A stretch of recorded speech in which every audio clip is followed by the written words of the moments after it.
The Try That in a Small Town podcast is powered by Espaces, redefining co-working, exceptional office space for every business. At Espaces, we offer more than just office space. We provide premium private offices designed for focus and growth. Located in the heart of Music Row, our fully furnished offices, private suites, meeting rooms, and podcast studio give you the perfect space to work, create, and connect. Ready to elevate your business? Book a tour today at espaces.com. I am an anomaly chaser. Somebody like Big Kenny, like, what is that? That's an anomaly. Cowboy Troy's an anomaly. Gretchen Wilson was an anomaly. Big and Rich is an anomaly. If you look back through my career, it's been the chasing of the anomaly. And the winner of Celebrity Apprentice is... You got a good impression, by the way. He goes, John Rich. And the confetti starts falling, and I stood up and go, oh my God, can't believe it. Trump walks over to me, puts his arm around me, and we're waving at the crowd. He leans down in my ear and he goes, did you hear I'm thinking about running for president? I swear. 2011. And the arrogant, satanic side of this industry has no concept of that. They hate kids. They wish they would never be born in the first place. And if they are born, they're going to try to grab them and twist them into their nasty, evil, wicked intent. Because if you come from my kids, I'll kill every last one of you. The Try That in a Small Town podcast begins now. Welcome back to another episode of the Try That in the Small Town podcast. We are at the Patriot Mobile Studios. We got Kalo right there. Thrash, we got TK. And tonight, this is super awesome. Got a great guest. He's a multi-platinum selling artist. He's an ASCAP 3-time Songwriter of the Year. 3. That's pretty impressive. Mm-hmm. And also, he's a pretty dang good businessman. Let's welcome John Rich. Yeah, come on. Thank you. Hey, John, thanks for the invite. As I was trying to figure out the intro there, I'm sitting there going through it, and I'm like, oh my God. Major superstar, major prolific songwriter, prolific producer. How would you describe yourself as to somebody else? Like, what are you in the music business terms? What am I in the music business yeah, sense like if you of said everything? Nobody knew you. How would you describe yourself? Like, I'm a songwriter. Oh, I'm a artist. I am an anomaly chaser. Yeah. So what has always interested me in music is finding the things that nobody else sees that I think, whether it be a song idea or an artist that's out there somewhere or somebody like Big Kenny, like, what is that? That's an anomaly. Yeah. Cowboy Troy's an anomaly. Gretchen Wilson was an anomaly. Big and Rich is an anomaly. If you look back through my career, it's been the chasing of the anomaly. Like I get bored with the redundant nature of the industry. I've always been more interested in chasing the things that are not going to be popular with the industry, but I know the public's going to love it. And in that has been a lot of stories of me back and forth with publishers, record labels, and so forth. But to me, that's the biggest rush you can get, is to see something or think of something that nobody else is really thinking that way, and then follow it. You know, I remind people all the time, Declaration of Independence, it does not say we have the right to be happy in America. It says we have the right to pursue happiness in America. And the word pursuit in and of itself means to be in motion. That means happiness is a moving target. What made you happy in your 20s is probably not what makes you happy in your 30s, and it's probably different in your 40s and 50s and 60s and so forth. Life changes, happiness is a moving target. So I've never been the one that said if something didn't work out, and a lot of stuff I've done hasn't worked out, just like for all of us. I appreciated the shot. I was pursuing happiness. Didn't get it on that one, but I'm an American, so I get to come again. And again, and again, and again. That's the pursuit of happiness. So I think my attitude has always been that. I want to chase down the thing that I think is the most interesting deal and see what happens. Dang, John Rich, bring in the heat. Don't worry, folks. He's going to get warmed up soon. Don't worry. I don't know if that was the answer you're looking for. I think you want a more literal answer. No, I was jealous of the Mafia there for a while. Music Mafia was absolutely an anomaly. So it's a really interesting point, and we go way back. We all kind of got to town probably around the same time. it's not like we hung out together, but we all knew of each other. And of course, we knew of John way back in the day. And Tully was telling him a story before we got on camera how he met John. But the Music Mafia was that exactly. And I remember this. I know you remember this because we were going to that thing. Yeah. And I mean, it was, I'll let you describe it, but it was a jam session basically open to everybody and anybody. And Kid Rock was there and Three Doors Down. I mean, Bon Jovi, anybody would show up. Talk about the Music Mafia. So basically what you had is a group of artists, singer-songwriters that none of them fit what was currently going on in Nashville. Yeah. None of them. But they all had immense talent. And some of them were rock, some of them were blues guys, some of them were bluegrass guys, some of them were spoken word artists. I mean, you had a painter there, I remember. We had a live painting. She would paint live. Yeah, she would paint the room live is what was going on. And anything that we saw that blew us away, somebody's talent, regardless of where it fit or didn't fit, we would invite them to come be a part of this thing. So it turned into this carnival kind of atmosphere. But you guys know, everybody that took the mic knocked your brains out. Yes. Yeah. That's where James Otto came. I was getting ready to say James Otto is one of the most brutal singers that ever walked. He really is. John Nicholson, remember that guy? Gosh, freak of nature talent. Yeah. So Big Kenny and I looked at this situation, and Nashville was still very equation driven. It still is to a point, but back then it was like the favorite phrase they had was, well, that ain't country. We heard that. Well, that's good. Yeah. That ain't country. And I would hear people say that, and I go, you know what? That's what they said about Johnny Cash when he showed up. He ain't country. I got to have lunch with Eddie Arnold one time when I was in Lonestar. Joe Galante, who was running RCA, he said, man, if there's anything I ever do for you, John, just let me know. I said, actually, there is. He goes, what's that? I go, I'd like to meet Eddie Arnold. Wow. He goes, really? And Eddie was on RCA. He still had a record deal there. He said, I'll set up a lunch for you guys. So I sat down, went at the Sunset Grill. Oh, yeah. Hillsborough Village. Yep. Me and Eddie Arnold sitting there. And Mr. Arnold looks at me and he goes, he's probably 80 at this point. He goes, yo, man, Mr. Galante there says that your music's kind of different. I said, yeah, it is. It's kind of different. He goes, well, you know what? However it sounds to you up here, just make sure it always sounds like that on that record. That's all you got to do. Dang. He said, listen, he said, back in my day, people told me I wasn't country. You know why they told me that? I said, why'd they tell you that, Mr. Arnold? He said, because I'd wear a suit jacket, and sometimes I wear a bow tie, and sometimes I'd have strings playing behind me, and everybody says I should be playing with Count Basie, and I'm in that end of American music. But he said, but I know I'm a country boy. That's just how I hear it in my head. He said, so however it sounds in your head, make sure that's how it sounds on whatever record you make. It was one of the best pieces of advice I ever got. Yeah. So Music Mafia was that. It sounds this way in our heads. Here we go. Gretchen Wilson is a bartender at that point at Bourbon Street Blues and Boogie Bar, working doubles. And she's coming in there destroying people. I mean, just one of the most vicious singers that ever walked. And what happened is we did 72 Tuesdays in a row. We picked the worst night of the week at the smallest spot in town, the Pub of Love. Across from 12th and Porter, right? Maybe cram 60 people in that room. Yeah. And by the time we hit the 72nd Tuesday, Big and Rich was signed, James Otto was signed, Cowboy Troy was signed, Gretchen Wilson was signed, Shannon Lawson was taking a run at that point. So everybody in there got their shot.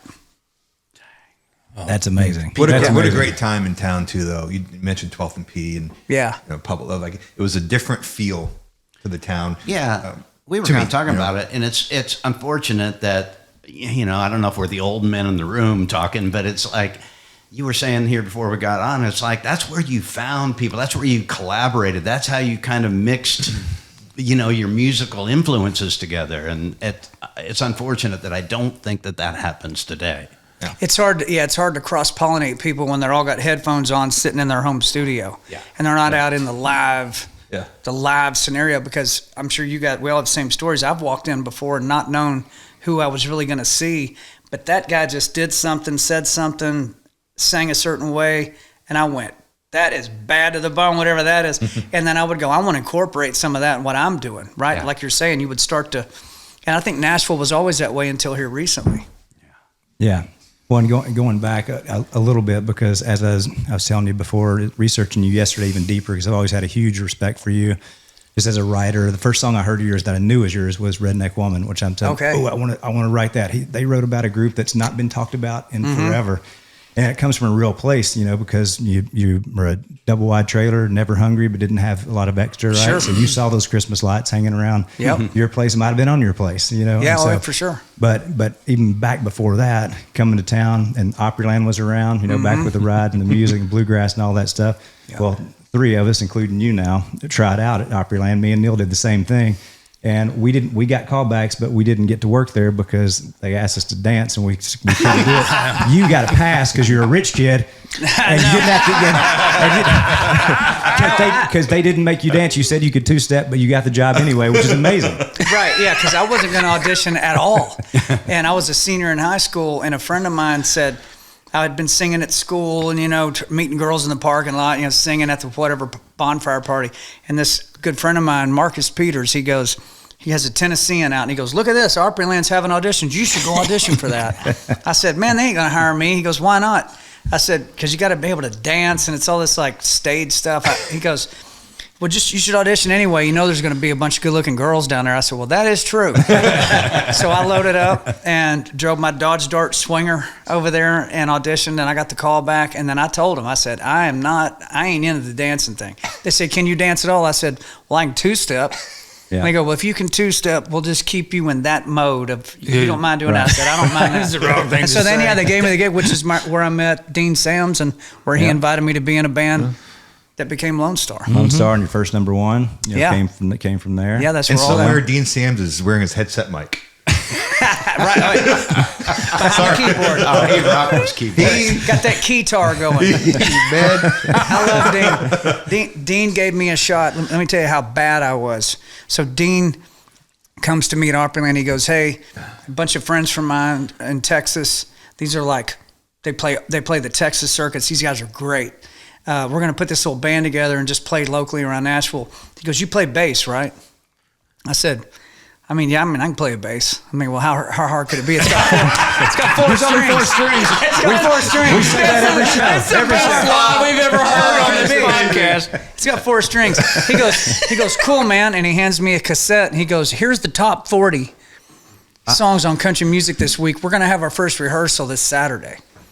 And I went, okay. And I put it in my pocket and I called a friend of mine who was an actual professional bass player. And I said, hey man, I need to come over to your house. I need to borrow a bass. I need you to show me how to play bass on these songs. I could play guitar well, but I was like, never messed with the bass much. So I spent 12, 14 hours a day, 5 or 6 days in a row, going over those particular songs, playing thumb. Wow. I couldn't do that.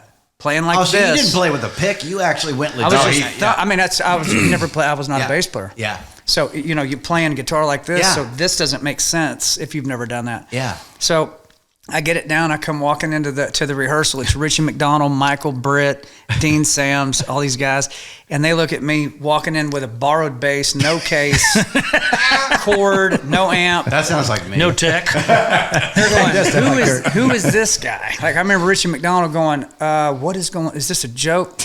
But we do the rehearsal. I'm terrible on the bass, but I was the only guy in the band that could sing higher than Richie. That's right. So because I could hit that 3rd or 5th above Richie, they sat me down. They said, you're going to have to get better on the bass, but you're in the band. But you've got to get better on the bass. I said, I'm ready. Like I didn't know. I remember I asked our drummer, a guy named Mike Tucker at the time, who played in a band called Canyon out of Texas. Back before that.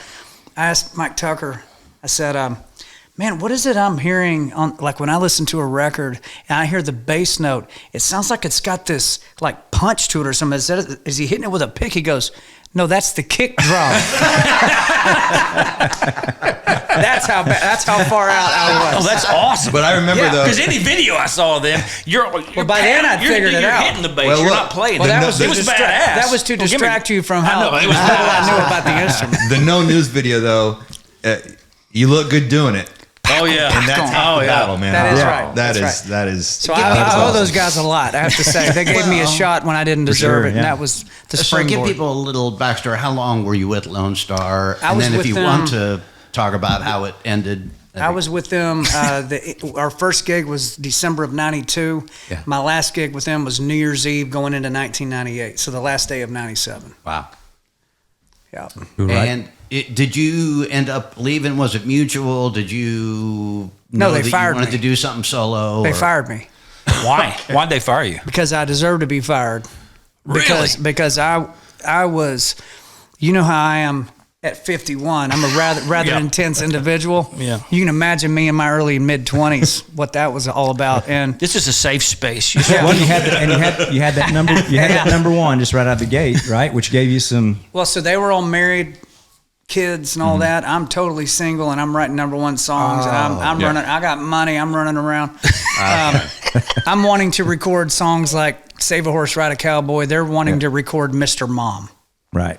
That's okay. That's not bad. Completely Yeah. opposite Yeah. views. And the more aggravated I got, the more aggravated they got. They're like, hey, sit down. You're the junior member, which I was.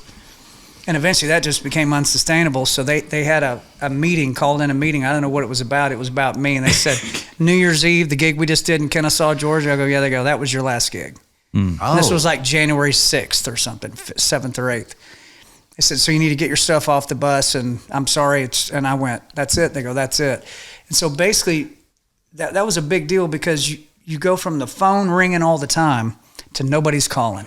The agent ain't calling. The manager's not calling. The press is not calling. You also lose your publishing deal because of that. Right. Because back then, you get the record deal, and you got a publishing deal. Yeah. Well, if you're not on the band anymore, that's the only reason we gave you that. Yeah. So the publishing deal is gone. The income from the road is gone. You're no longer John Rich of Lonestar. You're just John Rich, who gives a shit guy.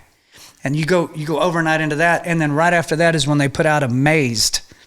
Right after Yeah. that? Uh-huh. And I'm Biggest song sitting of at the home, decade. can't afford the rent, watching the CMA Awards, watching these boys sing Amazed, the biggest song that had been out 20 years. Yeah.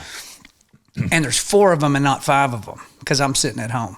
Was that released right after you said, "I'll show them"? They won't be anything without me. I had the attitude of I'll show them. 'Cause you would a little bit, Galani, right? Galani actually gave me a solo record deal on B&A, and I made a record, and they put out 2 songs, and they didn't even break the top 50, and then he dropped me from that. So I get fired from the band, my solo deal tanks. Now what? And right about then is when I met Big Kenny. Ran into him at Douglas Corner. It's amazing in life. We talk about it a lot in this town, especially these stories where it's like one thing leads to another and how that happens. And it's like how we came to meet you, like to segue into that and what you've done for our career with Jason. Oh, heck yeah. You write Hicktown, and we were struggling, and we were been with Jason for years and had no money. This song comes in, which was with the cornerstone, not to jump ahead too much, but the cornerstone for the whole thing. No, absolutely. No. There are Paved a the couple way. essential pieces in how Jason Aldean's career took off. Obviously, Jason being who he is, Michael Knox, who believed in him from the start, and John Rich not only wrote Hicktown, but he wrote A lot of Fly, people don't which was know the that next either. single. It's not talked about. Amarillo Sky, which was the next single. Yep. Johnny Cash. So the 4 first Jason Aldean singles were John Rich. Maybe talk about that a little bit because, like Tully said, I mean, that was hugely instrumental to Jason's career and our career with Jason. So one thing I tell people, I do a lot of speaking engagements now, which is interesting because I have a high school diploma, grew up in a double-wide trailer. Who am I to speak to anybody? But I'll get booked at these places. There's 4,000 or 5,000 business people, and they want to hear the story. So one thing I always stress to them is I tell the story that we're telling right now about how you hit that wall going 100 miles an hour. What you do next when nobody cares about you or what you're doing, that's going to be where you make your bones, right there. So there was a 4 to 5 year period where I did not have a record deal, didn't have anything going on. And I said, well, what's the last thing I can control? Is there anything in my control anymore? The answer was no. I can't control what the label did, what the publisher did. What can I still control? I can control this pencil, and I can control this notebook, and I can control that Gibson guitar right there. So Find something you can still control and control it well. Now, for you, that may be, how many push-ups am I going to do today? How many am I going to walk a mile today? Am I going to call 30 people today and try to get a new job? Whatever that is, focus on the thing you can control and control it well. And eventually you will start getting some traction and you'll build yourself back out. So what I was doing in those days when I ran into Jason the first time was I was writing about 200 songs a year that nobody cared about. Mm-hmm. But Michael Knox knew a bunch of my songs. I had at one point landed a little deal with Warner Chappell, and he was my plugger. And he said, man, I got this kid come into town from Georgia. He's trying to get a record deal, man. I played him some of your demos, man. He loves them. I go, that's cool. I go, so which ones did he like? And he said, Hicktown, Emerald of the Sky, Why, Johnny Cash, Just a Man. He starts going like this. I said, well, I like his taste in songs. Those are some of my favorite songs. I said, Knox, I got to tell you, man, I mean, I'm hoping to get those cut. Right. I need to get some cuts. He goes, I mean, he's just going to use them in the showcase. You know, one of our 50 showcases. We'll see what happens. Just use them in the showcases. I said, he said, if he gets signed, you know, that'd be great, right? And maybe he'd cut him. I said, yeah, you know, that's great. I said, I'm going to keep pitching them, though. Right. He said, of course, keep pitching them. And then we all know what happened. And Aldean gets that deal, and then he did cut all those songs, and then it was a fireworks show. So I'll give you an interesting little piece on the calendar. I believe it was April of 2004. I think that's when it was. It was Hicktown, Redneck Woman, and Save a Horse, Ride a Cowboy all went for ads that month. All that month? Those three songs, the same month. And I really think that is when the crowbar blasted the door open and it just all hell broke loose in Nashville. Like Florida Georgia Line has told me and Kenny, when we heard those three in particular songs, we realized, if that'll work, what we're doing might work. And 100%. People started coming to town. So, I mean, you never even understand the ramifications of woodshedding like that. And even Taylor Swift jumped on the John Rich. Yeah, she train. did. She used to call me all the time. Right? Before, yeah. Y'all back still in talk? the day, she was.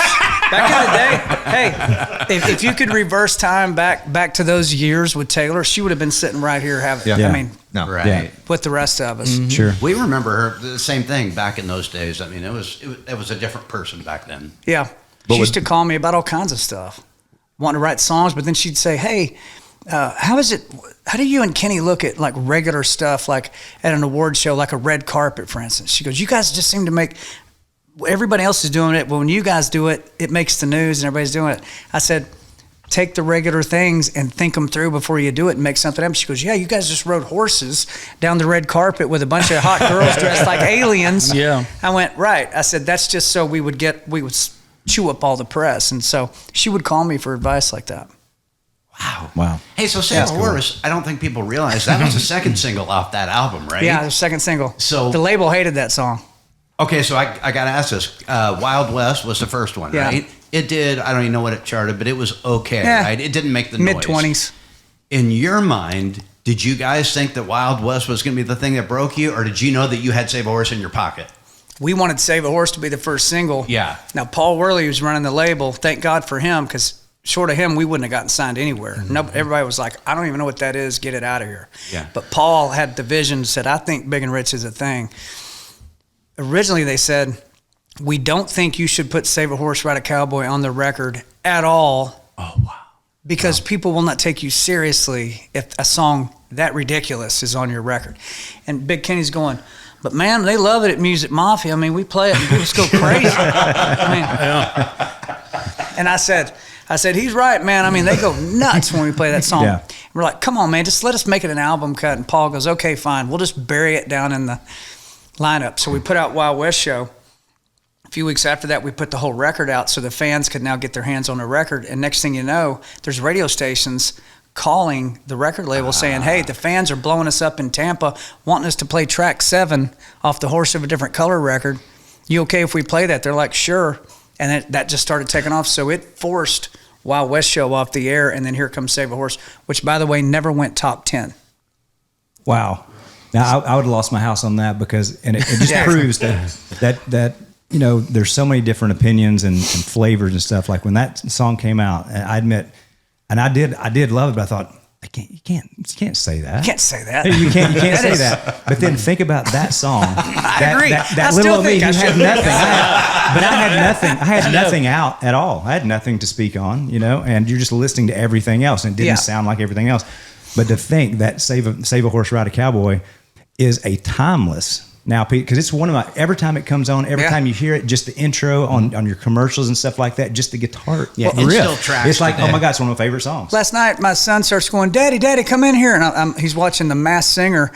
And the entire cast of The Masked Singer, which are all in their costumes, kicked the whole show off with Save a Horse, Ride a Cowboy last night. I'm like, what is And I happening? guarantee you the label took credit for it. Yeah, but label, that'll yeah, never work. guarantee- But it Bigger didn't- and bigger and bigger. But it didn't go top 10. And you know why? So we were the number one selling record in country music for like 7 weeks in a row. We were selling over 100,000 units a week while that song was out. Number one on the sales chart by a long shot. Country radio said, we're dropping the single because it's not researching well. Research. Yeah. What a great word. If you want to know how much BS country radio is, Yeah, yeah. that's Hit it. Town didn't go number Right. one either. Wait, hey, you talk I didn't about know those that. songs. Yeah. Yeah, I you didn't know talk about that. Hicktown and why. Yeah. Emerald Sky, Johnny Cash, Just a Man, Yeah.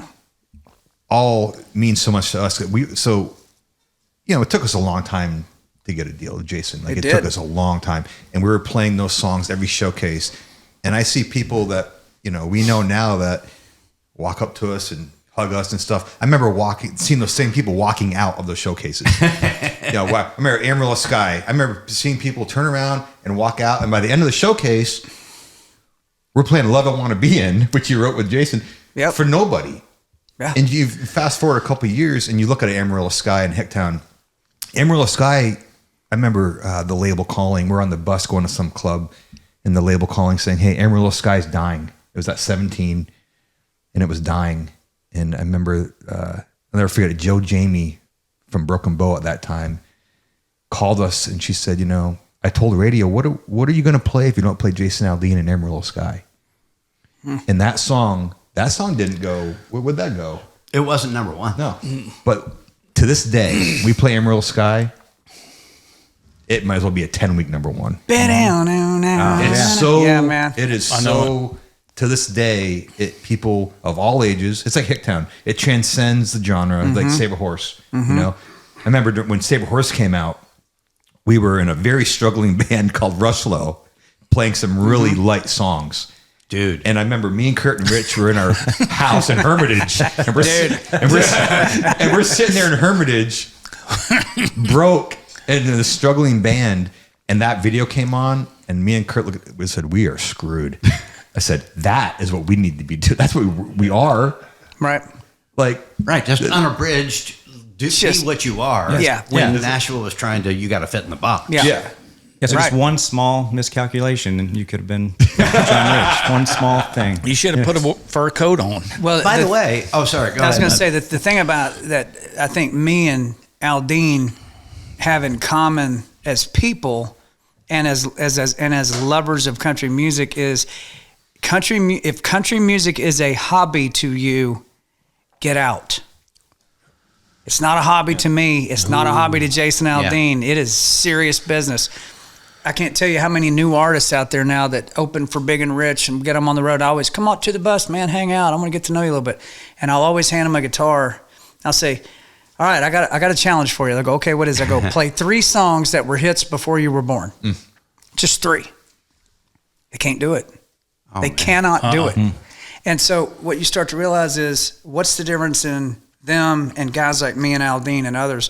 We study country music. We go deep into it. I want to know Eddie Arnold. I want to know him. Yeah. I want to go take Johnny Cash's songs apart and see how does he get so much impact with so few words. The most efficient lyrics that were ever written in my mind were Johnny Cash. I mean, you can write the whole song down and there's still that much of the page left, but it's an absolute monster. Because you're mine, I walk the line. Okay, that's a book in one sentence. And so Aldean has always been deadly serious about the craft, the artistry of country music. We talked about that on an episode. And we're all that way. The last time it I don't know a month or two ago when we were writing at BMG. But country music suffers if it has artists in it that don't take it as seriously as we take it. Well, these young writers come out. We're out in the kitchen, and these young writers come outside, and we got David Lee Murphy with us. So we're standing in the kitchen there, Real McCoy, yeah. And these kids come out, these two young guys, and one of the guys, and we're just, we're talking, and they're looking at us and looking at David Lee, and dude goes, "So what do y'all do?" David Lee Murphy standing right next to me. I'm like, "What do we do?" I'm like, I thought it was a joke. I'm like, I didn't have to know who I was, but this is David Lee Murphy right here, and there's a mural that's as big as this room with pictures on it. I'm like, what do y'all do? I'm like, these kids don't know. They haven't studied. They didn't grow up listening. And worse than not knowing, there's a blatant, for me, a lack of respect in the genre. That's just the truth. Like these young artists today, young writers, there's some good ones. I'm not going to lump everybody into they're not, and category. You're right, there are some really good ones. But but for the most part, what I feel is a lack of respect. They already know everything, and they haven't done anything. And that's, I know for a fact that's not how Jason was or we were. Like I remember opening for you guys when we were with Jason and really learning. Hicktown was probably at 50, and we're opening, and you walk off the bus. It's July, and you got a full-length leather or a fur coat on in July. And I'm saying to myself, and we watched your whole show. And we're like, man, this is what we need to be. This is what we are. This is how to do it.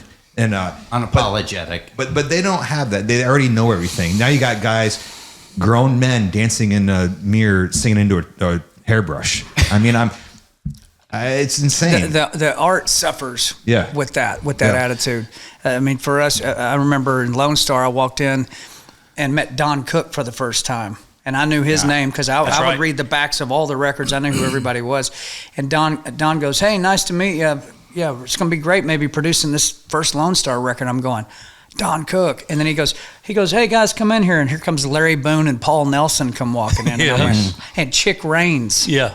And I went, oh, I mean, I knew it. I was 20 years old. I knew all those guys. Yeah. I'm like, these are the names I've been seeing on the records, that I've been studying. So anyway, we could go on a long time about that. We could go on and on. Well, yeah, and just respect-wise, like Tully had said it, like, and I'm still writing almost every day, and you're writing with new people, which I like, but every time. And there's so many people you don't know the names, but I Google everybody before I write with them. I want to know a little bit of something. Where are they from? Do they have anything? Tell that story. No, I don't have a story, but I will, and I'll look, and if they've had one thing that I recognize, say, "Oh, dang, it's good," and then I'll close it up. Nobody, I don't think anyone knows that I write with that. They don't know that I've ever had even a song recorded. Nobody says anything. They don't say, "Hey man, thanks for driving I love 50 that song minutes." You wrote back and they don't say anything. It's a rarity when they do. Didn't one of them though was like want to write something that Brad? That was a long time ago. But yeah, somebody he had like 15 Brad Paisley #1s, and the guy wanted to write. He didn't even know he's writing. Yeah, it was like 10 years ago. But yeah, he said, "Man, I got this one idea." I said, "It's right down the middle for Brad Paisley. Anybody?" Yep. Oh, think we can get into and the other guy knew. The other guy says, "Dude, you did not just say that." Right? So his buddy knew, and he goes, "You're nicer than I am," because I would have said, "Yeah." Bye. It's just kind of funny. They have the internet. We didn't have that. We had to buy the record, read the names, listen to it 50 times, read the names. Like Mark Cass Stevens. I'm like, wow, this guy plays a hell of an acoustic. Yeah. Don Potter. I like who's playing the acoustic on the Judd's records because that's the best acoustic guitar ever. Yeah. Don Potter. I'm like, I hope I get to meet Don Potter. So then I got to meet Don Potter, and I was like, man, you're the amazing. Oh my God, take my hat off. Like that was my attitude. Still is. They don't have that though, John. They don't have any of the respect. Like I remember flipping around, lightweight, looking at the writer, and every, for me, I always looked at the bass players, like Michael Rhodes, and all these Glenn Worf, and all these great guys that I idolized, Bring Nardello, and all those guys, and all the players. And when I got to town, I started meeting those guys, and I'm like, man, see, they don't have that though. They don't have that sense of like respect to me. I'm not. What they're missing by not knowing that? They're missing the opportunity to become inspired. That's right. Yeah. That is really what they're missing. It's sure, respect and all that, but when you don't have a full appreciation as to who has come before you and how great it was, and then you get the chance to walk in a room with them and feel that pushback just from who they are, and that inspires you to want to be great like them, to do work as good as their work, to do work that'll last decades like what they did. When they don't even know who they're looking at, they don't even have the opportunity to become inspired. Well, you can't be inspired when you already know everything. That's a great point. I used to walk When you the already know halls. everything, there's You don't nothing even know left to you're learn. supposed to be in awe of this person because you don't know who the person is. I used to walk That's the a good- halls that's of a Welk great Music, point. and I would be like, the door jam would be here, and half of my face I'd be like this, and I'm looking at Bob McDill, and I'm just, Oh, yeah. I'm kind of like, I didn't want him to see me, but he's got that Yeah. cigar and his feet up on, and he's probably writing, Baby's got a blue jeans on or something. I mean, But I'm just watching him like he's just sitting there not saying a word. What's he Right. doing? He's got that gut string, yep. single string, and I studied that stuff. Dennis Lindy. I was 19 years old. Dennis Lindy. Yep. I met Dennis Lindy Yep. one time. He was a hermit, never come out. But I got to meet him one time at the Iguanas again in Hillsborough Village, and I went, Mr. Lindy, I just can't even.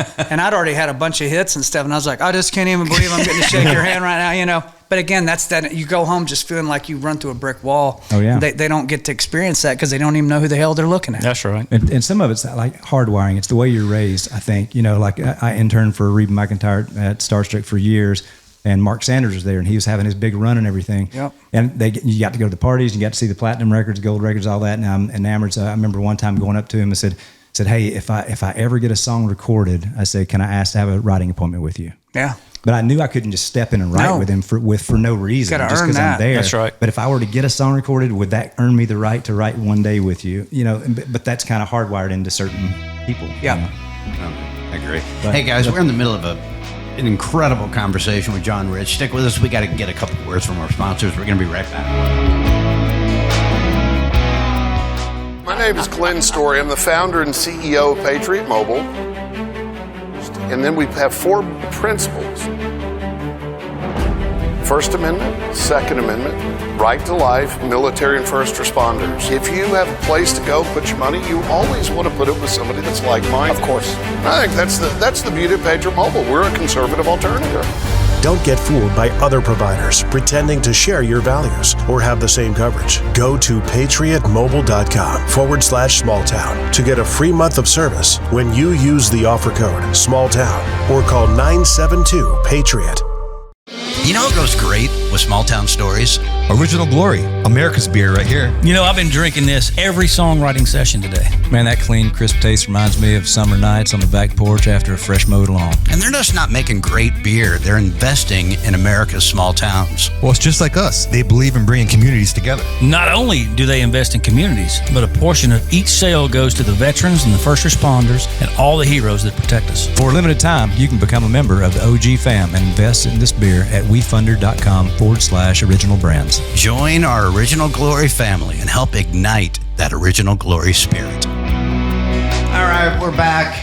Try That in a Small Town podcast from the Patriot Mobile Studios. We have John Rich today. This is super interesting. He's agreed to spend the next 3 hours with us. It's so awesome. This is so A good. couple of days. Let's go. Let's We got to mention our new sponsor.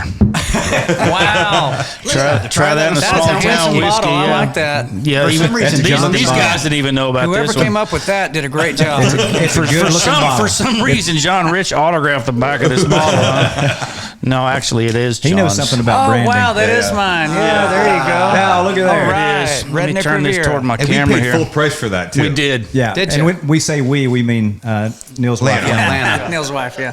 Yeah. She'll Yeah. expense it, I'm sure. Hey, let's pivot a little bit, and maybe we'll segue with it. Oh, I'm going to open this while you're talking. Go. Yeah, maybe pour some. In I don't know if it was 2010 or 2011, you were on the Celebrity Apprentice. 2011 is when it came out. Okay, Yep. 2011, and you won the season. I did. Yeah. Is that the first time that you had met Trump? Give us some similarities or differences from when that whole experience. Yeah, that's the first time I'd met him. I was on the set of that. He did not listen to country music at all. Probably Right. still doesn't. But I went on the show to play for St. Jude Children's Research Hospital, which in country music, you guys know that's a huge deal. Absolutely. I didn't want to do the show because I'm friends with, for instance, Trace and people like that who had been on it. And I thought, I don't know what they're doing to these people behind the scenes, but they must be torturing them because they don't normally act like that in real life. Like, that does not look fun. Like, why is Clint Black screaming at Dennis Rodman? Clint Black stays pretty chill. The Clint Black I know, hey man, I'm like, I said, I don't know what they're doing, but I ain't doing it. So it was the third time they came back to me again. They flew to Nashville, the producers of the show, and said, you've got to come do the show. You might win the thing. I mean, you got to come do it. I said, okay, I'll play for St. Jude Children's Hospital, and surely to goodness I can keep myself under control if I know a bunch of kids in Memphis are watching the episodes. Mm-hmm. Wow. Because that's what I knew it would be. Surely I can keep myself in check. So I went, okay, I'll do it. It's saying a lot, by the way. Keeping me in check. Yeah. And so I went and did the show, and that was the year it was Gary Busey, Meatloaf, Lil Jon, Nene Leakes, LaToya Star Jackson. Jones. I mean, the most insane people ever. And I going through it, and I said, well, I'm going to see if I can win it. And so I stayed in there, and when it was all over, I had won the whole show. And I remember on that finale, it was live TV, NBC. There was over 20 million people watching that. Oh, wow. And Trump goes, and the winner of Celebrity Apprentice is?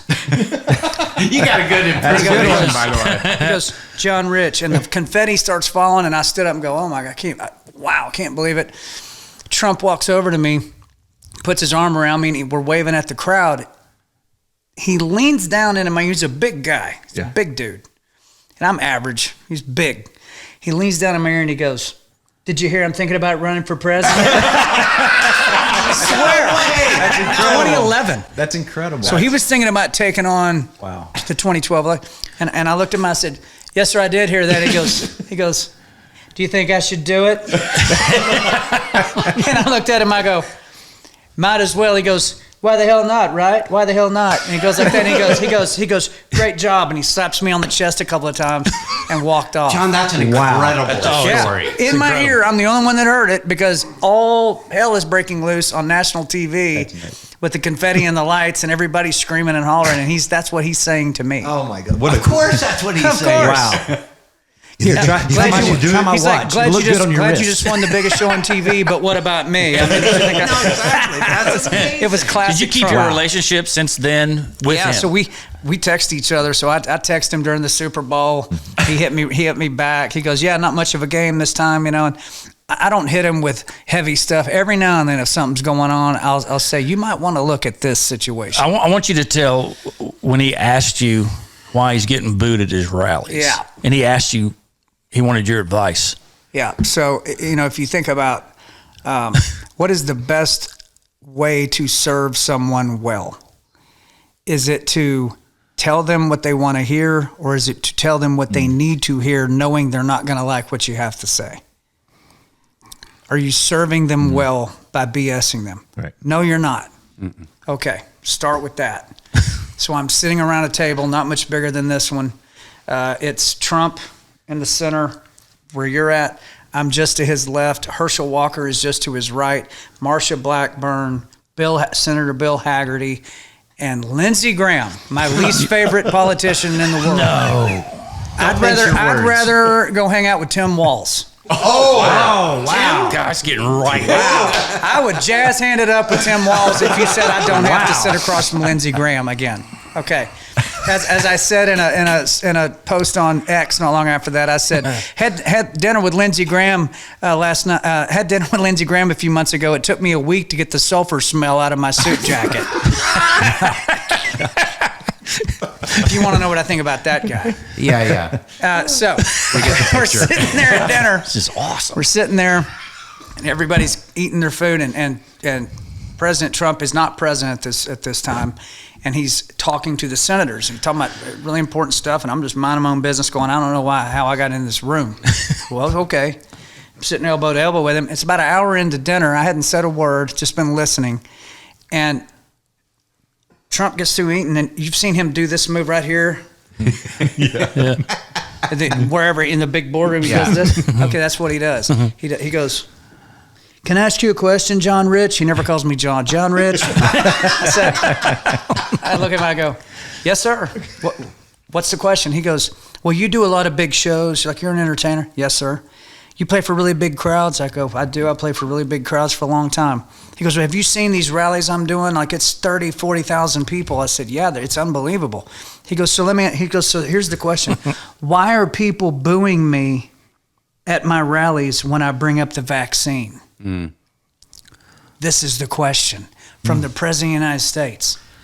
A guy who is very proud at that moment of the fact that he was able to stomp the gas pedal and get that thing out because he's under the impression this is going to fix the problem. Operation Warp Speed. That's it. Yeah.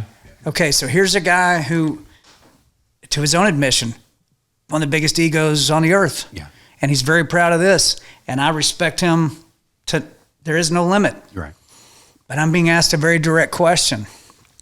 And so, man, I looked at him and I said, okay, I'm going to tell you the answer and you're not going to like it. He goes, okay, what's the answer? You're going to look at me like this? I said, let me start off by saying this. We, the American people, do not trust the people that you were forced to trust at the time when this was happening. Let's start there. And I said, by the people we don't trust, here's who I mean. The FDA, the CDC, the NIH, the WHO, Fauci, and all the rest of them. I said, Mr. President, we consider them to be a bunch of murderous, depopulationist psychopaths. And his reaction was... That's a good way to start. His eyes are, he goes, unbelievable. Unbelievable. He's stunned. Impression. No, he amazing. is stunned that I said that. I said, now, let me tell you why they're booing you. I said, because all of them, including me, I said, I would boo you. I would boo you. Did you really say that? I would boo you. Really? If you brought that up, and here's why. And he's looking at me, and I'm thinking to myself, this is the last time this guy's going to invite me to anything. Yeah. He's never going to call me again. I'm throwing massive shade on a former president's, in his mind, one of his biggest accomplishments. And it dawned on me, nobody had told the man what I was telling him right now, because they all work for him. They all got something to gain from him. Yes, they're man. not going to tell him this because they're not serving him well. I don't work for him. And I think a lot of him, and I want him to understand the truth about it. So I said, here's the problem. Here's why they're booing you, Mr. President, because every human being out in that rally, either themselves or they know someone directly who has been harmed by the vaccine or has even died from it, including me.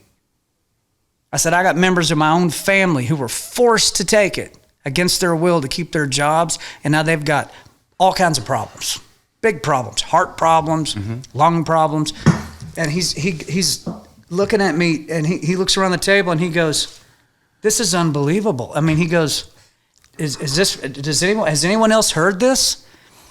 Herschel Walker, he was running for Senate at the time. He goes, Mr. President, I mean, down in Georgia, my constituents come up at my rallies, and what John just said, man, I hear it every single day.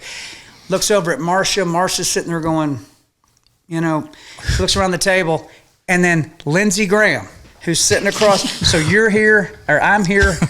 I'm sorry, but you're Lindsey Graham. Sorry, you're Lindsay. Sorry. Carol's Lindsay, everybody. Okay. You're Lindsey Graham, and you're me. Okay.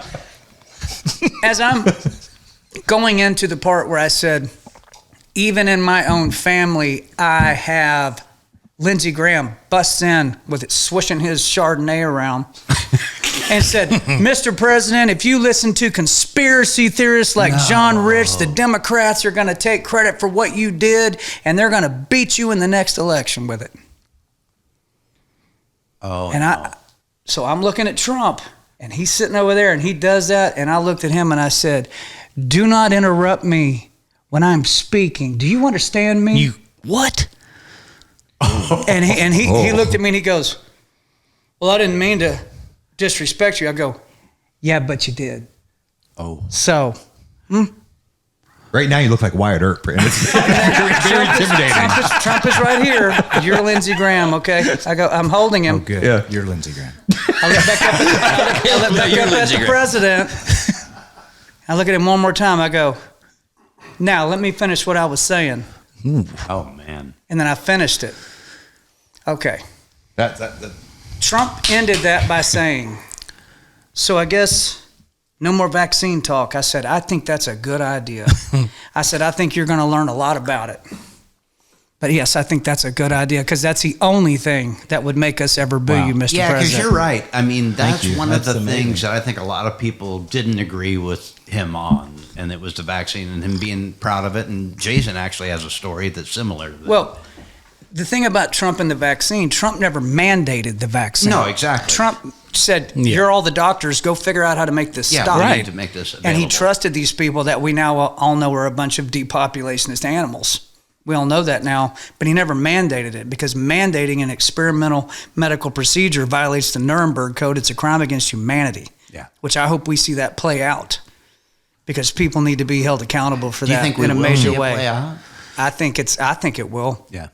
So that was the story there. So, again, he has called me since then. He does text me back from the Super Bowl. He has invited me to, so I did not lose my friendship with him. I think if anything, based on a couple of things he's asked me over the last year or so, he probably appreciates the fact that I'll say something to him that he don't really want to hear that. 100%. Yeah. Mm-hmm. And so if you go look biblically, go look at Daniel. So Daniel's a Hebrew. Nebuchadnezzar comes in, they take over Israel, they take Daniel, they castrate Daniel, they throw him in a hole with all his friends. And Daniel, can you be any lower than that? No. But little by little, Daniel got to be known as a guy who was directly connected to the boss, and he would say things that would happen. He was a prophet. And so Nebuchadnezzar hears about Daniel, and Nebuchadnezzar starts leaning on Daniel and elevating him up, up, up. He's no longer in a hole. He's now living in a nice spot, and the king is calling him every now and then. And the king goes to Daniel and says, I had a dream. I can't remember what it was, but I want you to tell me what it meant. And he goes, well, how can I tell you what it means if you can't remember what it was? And he goes, well, that's what the last 10 sorcerers that I brought up here that worked for me said, and I just cut all their heads off. So I need you to tell me what my dream meant, but I can't remember it. He goes, okay, give me a couple of days. So Daniel goes and he asks, what was his dream? God tells Daniel what the dream was and how to interpret the dream, and Daniel comes back, and it's not good news for Nebuchadnezzar, but Daniel told him anyway. And then not long after that, Nebuchadnezzar says he was out in the field eating grass like an animal for 7 years. And effectively, Daniel was running Babylon for 7 years. And the only reason he got in that position is because he was willing to go to the guy who could kill him, knock him out, and tell him the truth. So when you ask yourself questions in daily life, like, I've got a really good friend here, somebody I think a lot of, and a conversation needs to happen with them because it's the truth and they don't realize it, and you're weighing this out. Do I tell them the truth about the situation? I would want them to tell me the truth, whether I liked it or not. Do you do that for other people that you care about regardless of the outcome? That's a really important thing you have to think about on the daily that I think about. I run into so many people, and I know we all do, but these days we talk about all the music and stuff, and I love talking about that, but this stuff we're talking about now, those are some of the circles I'm in. For whatever reason, God's put me in these circles, and I can sit in the room because I don't work for them, and I can give them these blunt answers that stick. I was going to ask you, I mean, you have become like a prominent conservative voice, and actually Christian conservative voice. I saw your thing on Tucker. It was incredible. When did this thing happen? Was it a conscious decision? Is it something that just Tell them about the wall you hit.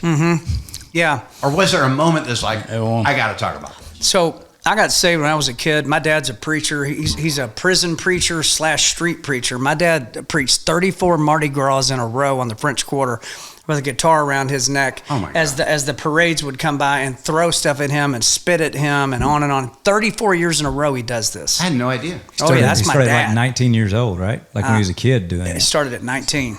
Yeah. And he doesn't go to Mardi Gras now. He's in his 70s, but he's still going after him, right? So my dad baptized me in a horse trough in Amarillo, Texas. So all that career, it's interesting when your music is centered around rockin' party, rockin' hard country music, save a horse ride, like that's the atmosphere around what you're doing. When you walk into the room, it doesn't matter where you are, that is what they want. Just like a comedian, be funny. Oh, right. Be funny. Yep. Chris Farley, right? Be the funny guy on SNL. He goes, I don't feel like being funny. Be funny. Do you feel like he's disappointing people if he didn't try to start cracking jokes or falling down? Same thing happens in music, and it takes a lot of artists out because they can't separate their on-stage persona from who they actually are. See, the on-stage guy needs to be 5%, and the other guy's 95%. Like Jason's great at that. He gets on stage, and Jason's an animal. He comes off stage, he's just a regular dude, right? That's why he's still around. So I wasn't very good at that for a very long time. What you saw on stage, that's how I was out in public. You all have seen it. Go Google it. Look it up. Done it. A few times of that, a few times of this. I mean, a lot of stuff. But right about the time I was hitting 40, still I was 1 foot in, 1 foot out of that whole thing. And he just finally had enough of it. And what it was... He being God. Yeah, oh yeah. The boss. Sitting in a hotel room, all of a sudden, I felt him exit. I felt him leave. Walked out. Just door shut. Because he will do that. If you go long enough and you don't listen and you will not bend, you will not repent, you will not turn, and you belong to him, he'll just walk out. I felt it. And it was like total abandonment is what that felt like. It was the worst feeling I'd ever had in my life, like sick to your stomach. Like I whatever protection I had is gone. I mean, I'm standing here just wide open. Something horrible's getting ready to happen to me. That's how I felt. That went on for a few weeks. And I read in Psalms where David wrote about that. When David messed up horrible many times. And God had walked out on him and he was begging him, please, please pick up the phone, God. And he said, I'm not talking to you until you.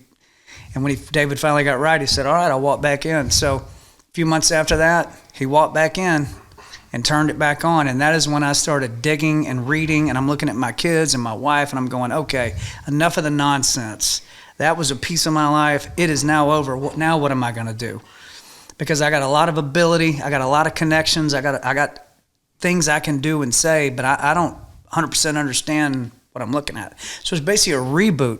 And I started digging into this stuff and realizing that preacher on TV, what he just said is not true. Because it says right here, this, but he just said that. And those don't go together. That guy ain't telling me the truth. And so I start reading, well, if that ain't true, what else? What is, what isn't? And you start reading through it, and I started learning all this stuff and sitting with my dad on the regular, asking him just pages of questions. Well, let's dig into that. And we'll go into it, and he'll go, bah, bah, bah, bah, bah. I go, wow, it was mind-blowing.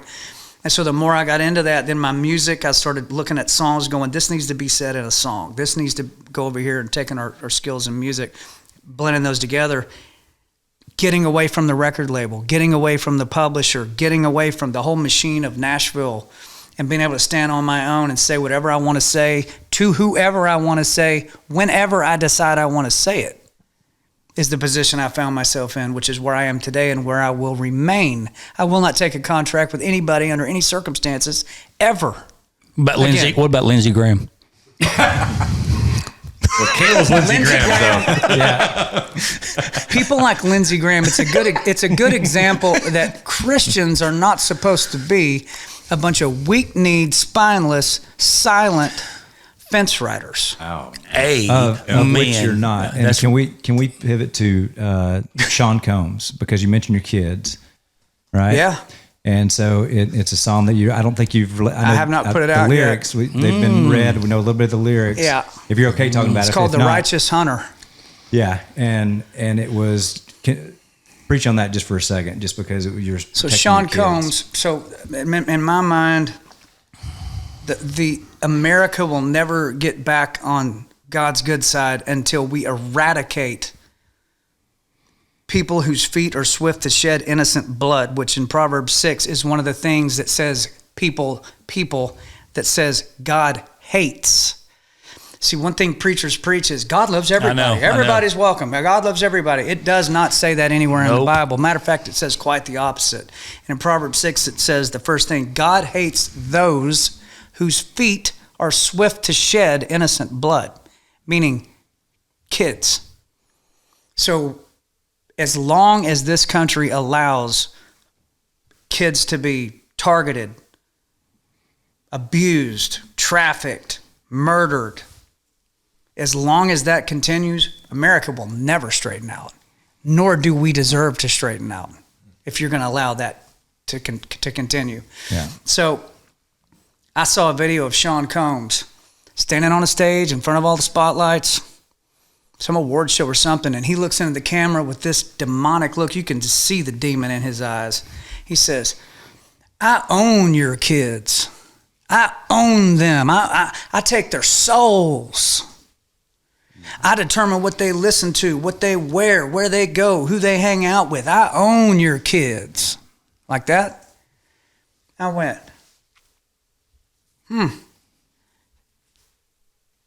Who's going to say something to rebut that? Preachers, where are you at? Mm-hmm. Country music artists, where are you at? Christian singers, where are y'all at? Anybody out? Anybody going to say anything? No, nobody's going to say anything. I said, okay, so I'm going to say something about it. So I went upstairs, pulled out a guitar, and I started writing this song called The Righteous Hunter. Because if you come from my kids, I'll kill every last one of you. You better put one right between my eyes or you're all going to die. All of you. That'd be a hell of a way to die. I'd be perfectly happy dying that way. And the arrogant, satanic side of this industry has no concept of that. They hate kids. They wish they would never be born in the first place. And if they are born, they're going to try to grab them and twist them into their nasty, evil, wicked intent. And what does God say about people that do that? He says he hates them. So you run into scripture that says, pray for your enemies. You guys know that scripture. You're supposed to pray for your enemies. I went to my dad one time. I said, Dad, I got a real problem with that verse. He goes, yeah, what's your problem with it? I go, how am I supposed to pray for a pedophile? He goes, oh, no, hang on. He goes, sit down. He said, it says pray for your enemies. It does not say pray for God's enemies. He said, there is a delineation there, son. I said, okay. He said, let's go into Psalms and read what David said. And David said, I hate your enemies with a perfect hatred.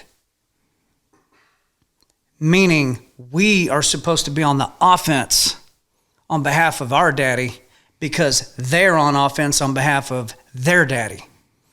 And our daddy created their daddy and can wipe him out by snapping his fingers.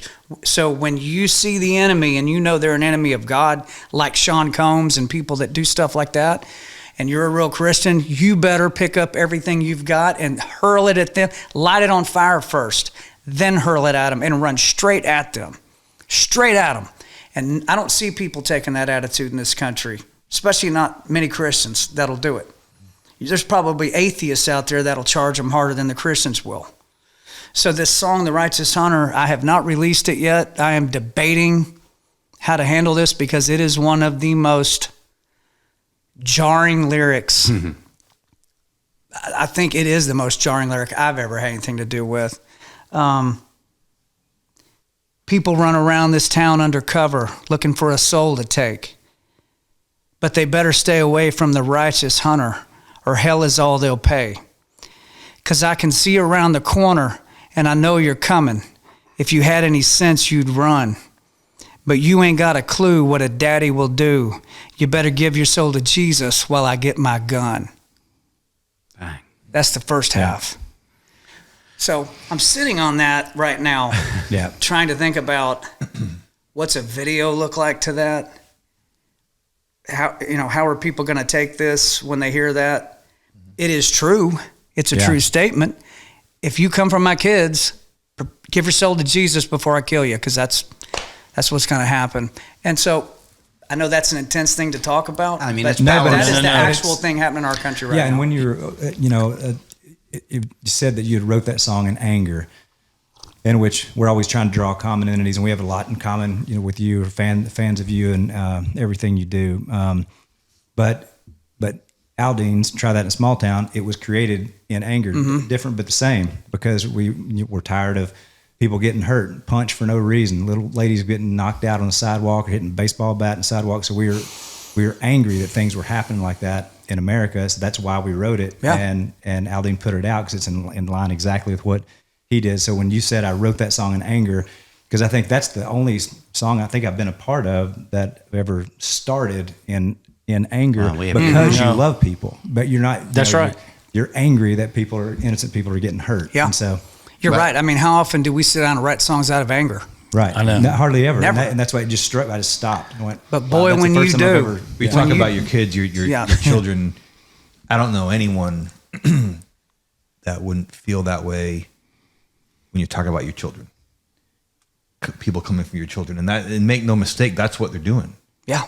And if you don't feel that way about children, then I don't have. You shouldn't have children. I think you're in the wrong spot. Yes, You know, correct. but I think that song needs to be heard. My opinion, just because it hit. Just you saying that, I got goosebumps. Just you well up with tears singing about your kids, and all you do as a parent, all you do is figure out how to keep them safe. Correct. Number one job. That's all, and that's all we do. Then people should hear that. It ain't Because just Sean Combs coming after me. We're getting bombarded Yeah. It's from the all system in angles. general. It's a system. Yes. It's everything. So I think, by all means, I hope everyone gets to hear that, because it reiterates why, as fathers, we exist, and as a father, That's- why I exist is for my children. So That's if you good don't- feedback. but if You're you the don't- first guy I've ever. But if you don't like hearing that, then maybe you shouldn't have had kids. Well, you're the first man I've sat across to give me any feedback on it, because I haven't released it. The only people that have heard it are family members. Yeah. You know, I did put the lyrics up just to see what people would say, but yeah, the look on your face right now is exactly the look you ought to have on your face. If you don't and the enemy doesn't understand who they are actually messing with. They don't have a touchstone in their own lives to know that level that a regular man or woman will go to protect the kids. You know why? Because they hate kids. They try not to have them in the first place, and if they do, they're going to try to take them away from you and screw them up. They have no love for them whatsoever, so they don't even know what that feeling is. It's kind of like the new country singer or songwriter that doesn't know he just walked into the room with Bobby Braddock. That's right. Mm-hmm. He doesn't know. He doesn't even know what he doesn't know because he doesn't even realize who that is. They don't understand the men and women of this country. When you step across the line for our kids, it's the game is over for you at that point. And I just took that Combs was standing there and say that, and that wasn't like breaking news that every pastor in the world was coming at that as hard as they could, and I didn't see anybody. That's the disappointing part about it too. Yeah. Why does it fall to the country singer songwriter? Right. But you know what? It's if that's true. what it is, then that's what it is. That's right. I've also said this, and I believe this is absolutely factual, that God only opens doors for people who have enough nerve to run through the door. Because you don't know what's on the other side of the door. Could be a pot of gold on the other side of the door. Could be a flamethrower.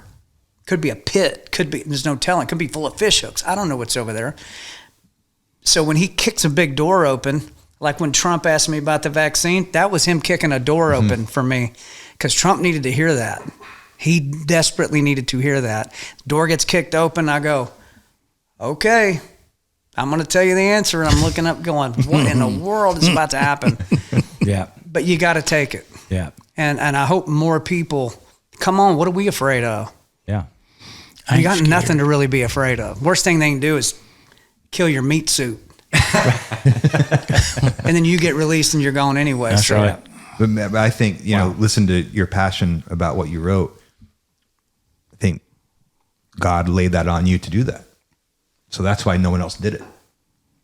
Probably right. You know what I mean? Because that's what he does.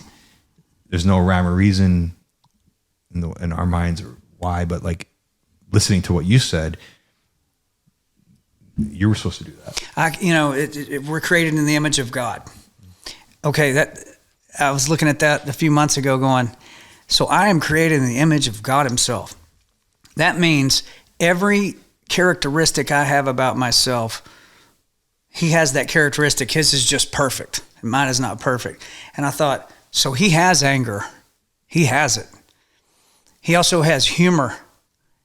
And I thought, I wonder what he finds funny. I wonder what cracks him up. You know, there's another scripture that says, pray without ceasing, for this is the will of God. Pray without ceasing. Well, how are you going to do that? You're just reading that on a one-dimensional level, you would think, so I'm supposed to be on my knees all day long praying every single day. No. The way I view that is you got a CB radio in your truck, and instead of just turning it on when you want to talk, turn it on, turn the volume all the way up, and just start driving. And what'll happen? Every few minutes or every few hours, you'll hear a trucker come through and start saying something, and you're listening to what he's saying. That's God as the CB. He's the one. You just got to leave it on. Just wake up in the morning, turn it on, leave it on till you go to sleep. And he will tell you things. He'll send you songs. He'll tell you all kinds of stuff. Well, and thankfully, you know, you have the color in our lives that we have, and the color in your life that you had, in that moment when you said, hey, things need to change a little bit. Because if you wouldn't have a platform, let's say you would have came out with Revelation, you know, that great song, that great epic video, and the battle and everything.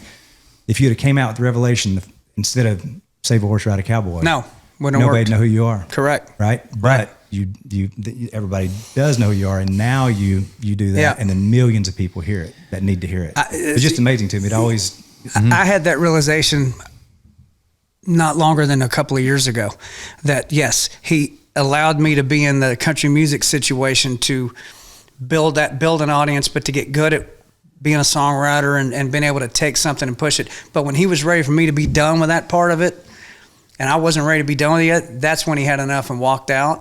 And when I said, okay, fine, I'll yield. And then he came back, and then it was like, here's what I want you to do now. And that was 11 years ago when I started slowly walking my way into where we are today. What happens 10 years from now, I have no idea. But we need to all be ready for whatever it is. We are the, you know, my daddy can beat up your daddy. When we used to say that, my daddy can beat up your daddy. Well, our daddy can beat up their daddy. We should never be afraid of them at all. Amen. Golly. John, awesome. This is one of those things, I wish we could go another hour or so. We're so appreciative of your time. You know, when we started this podcast, we might not still know what the hell we're doing. But I think that's obvious.